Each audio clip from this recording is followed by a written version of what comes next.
Welcome everyone to Chapter 7, Nervous System. With this particular lecture, we're going to discuss the anatomy of the nervous system, starting with the central, going all the way down to the neuronal cell itself. So let's get started. So the nervous system, when we talk about it, it can be broken down into two key segments. The first is what's called the central nervous system, which is pretty much defined as the body's master control unit, right?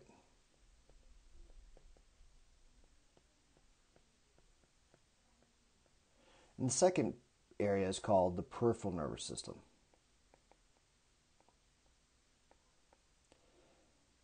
And this is defined as, you can define it as the body's link to the outside world, right?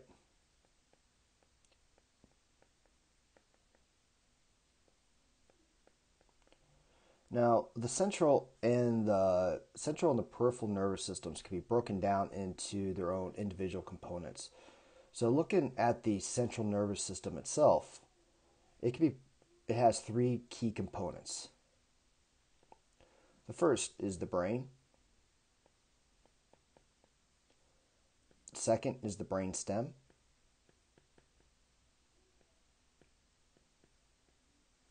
And the third is the spinal cord.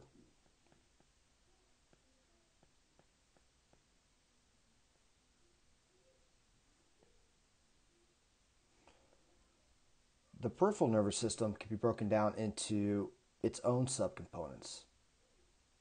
And the first two are called the somatic nervous system, which is voluntary movement.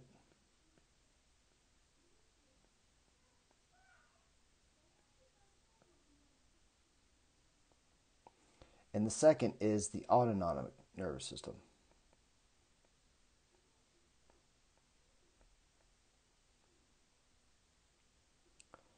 And then the autonomic nervous system can be broken down into two key components,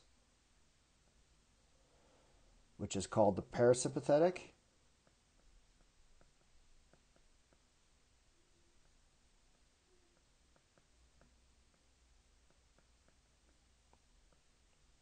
and the sympathetic nervous system.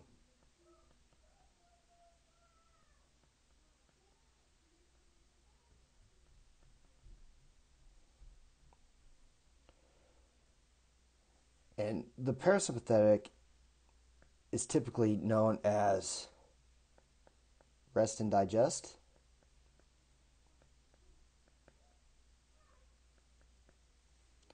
And the sympathetic is fight or flight.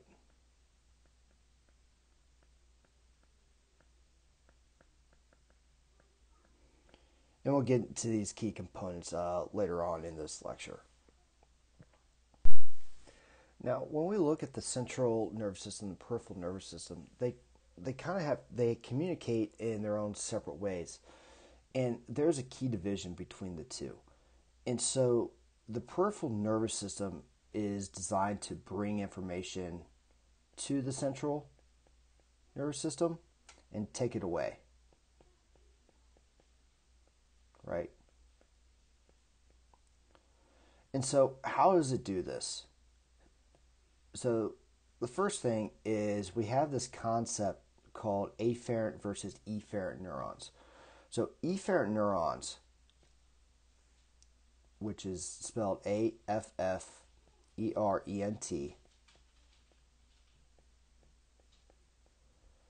bring information from the outside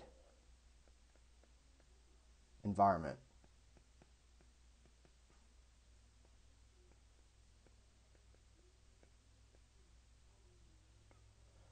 to the central nervous system.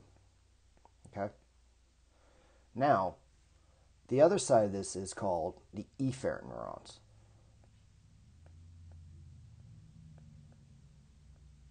Which is with an E. And efferent neurons bring information from the central nervous system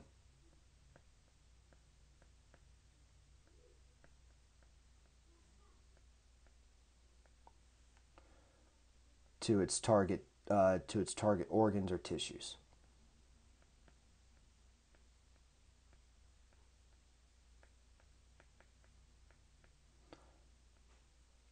So why is this important? Because this allows us to be able to understand the directionality of information as it goes through the nervous system. So to be more specific, when we look at afferent versus efferent neurons, afferent neurons tend to be, sensory neurons, right? So you have somatic sensory neurons,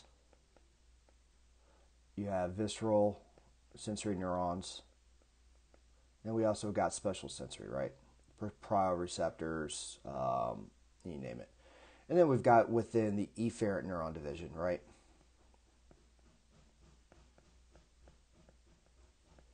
You tend to see your somatic motor neurons,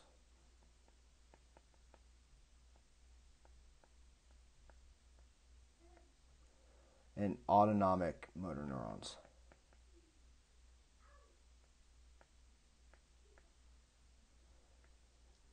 Hopefully this just helps classify things as we move along between chapters 7, 8, and 9. Now, let's dive further into the structure of the neuron. And so let's make a rough sketch of a neuron here. So here's what we have is the head of our neuron, right? Which the head has these tails or these hands, however you want to call them, which is called dendrites.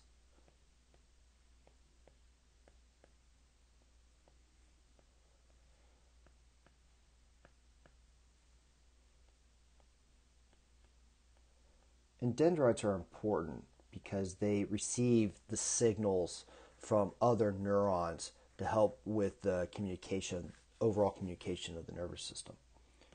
And within the neuronal head itself, you do have the nucleus.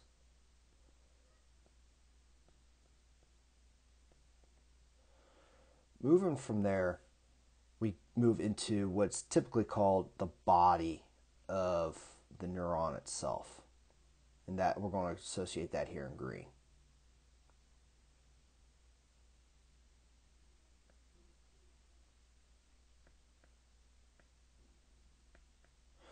And more importantly, this green portion is what's called the axon.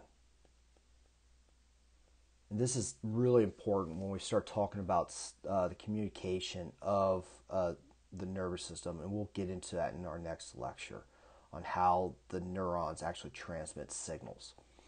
Now, on top of the axon, you have these cells what are called Schwann cells, okay?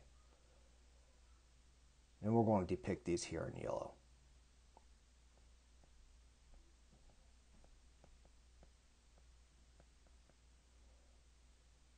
And what the Schwann cells do is they provide a covering on the axon, which acts as insulation, right? And those are called myelin sheaths. And those are important because they help with transduction of the action potential or communication of the neuronal cell itself.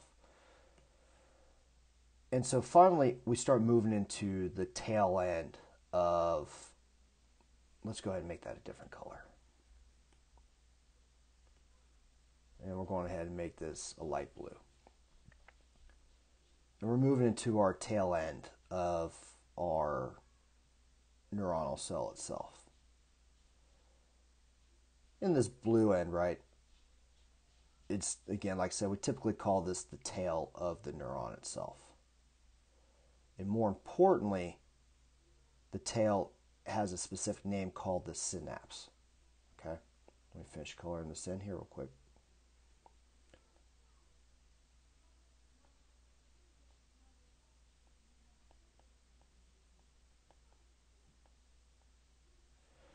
And more importantly itself, the synapse has these little tails here, right, at the very end. These are called presynaptic terminals at the very end. And this is important to know because the presynaptic terminals contain vesicles that have the neurotransmitters that help transmit the signal from one neural cell to the next. And we will get into that more on in the next lecture. So with that being said, let's sum up with what we've covered. And we've discussed quite a bit of the anatomy of the nervous system here. First off, we discussed the overall structure of the nervous system.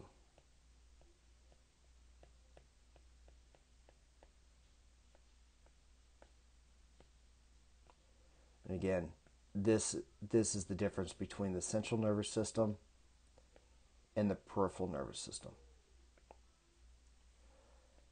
Secondly, we briefly discussed the communication of the peripheral nervous system versus the central nervous system, right? And so let's do this.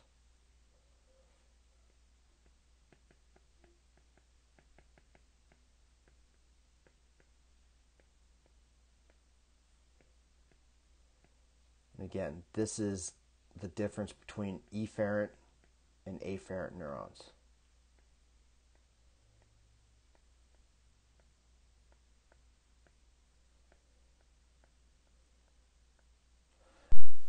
And finally, we discussed the key components of a neuron.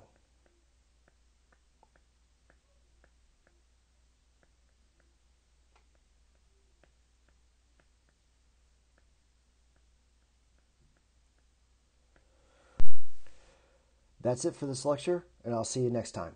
Take care.